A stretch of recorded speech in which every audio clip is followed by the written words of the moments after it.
Chapter 31. Mickey Hagan didn't come for me the next day, or the next. Neither did Special Agent Tomaszewski or any of the other interrogators. The only person I saw for the next week was my guard when he brought my meals. I paced my cell like a caged lion. I banged on the door and asked for Hagan. I left my food untouched on its metal trays. How could Hagan just roll over like that? How could he not do everything he could to convince them of the truth? He knew there was something wrong. I could see it in his eyes, hear it in his voice. That day I'd realized the video was filmed in Arizona, I'd said it didn't make any sense, and he'd agreed with me.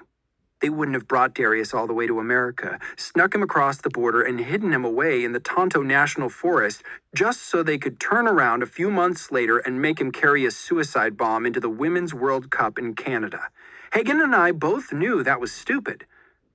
But Darius was in America. I was sure of it, which meant only one thing. The terrorists were planning on using Darius in a strike here, in America, and soon. Hagan knew it too. If one was true, Darius was in America. The other was true. Darius would soon be used against an American target. So why hadn't Hagan done everything he could to convince them of the truth? I kicked my bed.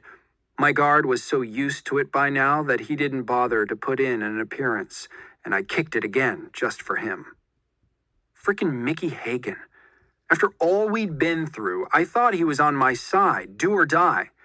But I saw now it was all just a trick.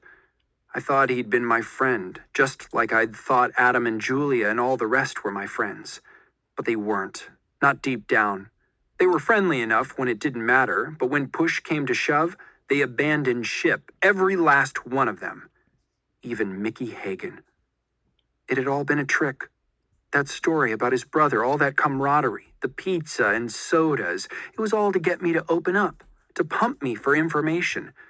The story about his brother was probably just made up, I realized, a way in and a way out. It was all spy tricks, all those people who'd interrogated me, that hard-looking lady who convinced me Darius was a terrorist. They were the bad cops, like on TV. Hagan was the good cop. He came in afterward and told me I was right, told me he believed in me just to get my help, just to get the good intel. And then when he got what he wanted, he dumped me faster than Julia Gary. I kicked the bed again, and my food tray skittered across the floor. I didn't care. I knew the truth now. I was all alone in this, in everything. All alone except for Darius, trapped in some cave somewhere in Arizona. Maybe, I thought. No doubts, no second guesses. I remembered our code of honor, the one that lady had thrown in my face like it was the reason Darius had turned traitor. Be loyal. I knew who I was loyal to. Darius. Darius was innocent. He was being held in Arizona by terrorists and didn't know where he was. Never give up. If Mickey Hagan couldn't believe that, wouldn't believe it, I would. I wouldn't give up. I wouldn't let go of the truth. But what was I going to do with the truth? Mickey Hagan had been my ally, my voice at the CIA. When I'd stuck to my guns about the code in the videos, he'd been the one to convince his superiors I was right. I was sure that Darius was being held prisoner in Arizona, that he was going to die in a very real, soon-to-happen suicide attack right here in America. Darius was going to die, and who knew how many more people with him? He was going to die, and everybody was going to think he really was a terrorist.